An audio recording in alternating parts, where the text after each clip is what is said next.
ભરૂચના નેત્રંગ સ્થિત ભક્તિધામ સ્વામિનારાયણ મંદિર ખાતે ભગવાન બિરસા મુંડાની 150મી જન્મજયંતિ નિમિત્તે જનજાતીય ગૌરવ દિવસની ઉજવણી ગુજરાત રાજ્યના રાજ્યપાલ આચાર્ય દેવવ્રતજીની ઉપસ્થિતિમાં કરવામાં આવી હતી। આ પ્રસંગે ધરતી આબા ગ્રામ ઉત્કર્ષ અભિયાનનો નેત્રંગ ખાતેથી રાજ્યપાલના હસ્તે શુભારંભ કરવામાં આવ્યો હતો।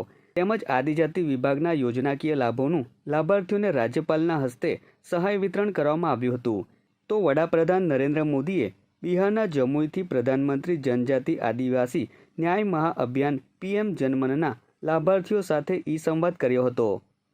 આ કાર્યક્રમમાં વિધાનસભાના નાયબ મુખ્ય દંડક અને બોરસદના ધારાસભ્ય રમણ સોલંકી, ભરૂચના સાંસદ મનસુખ વસાવા, જિલ્લા પંચાયતના પ્રમુખ મહેન્દ્રસિંહ વાસદિયા, ઝઘડિયાના ધારાસભ્ય રીતેશ વસાવા, જિલ્લા કલેક્ટર તુષાર સુમેરા, જિલ્લા વિકાસ અધિકારી યોગેશ કાપસે સહિતના અધિકારીઓ અને આમંત્રિતો ઉપસ્થિત રહ્યા હતા।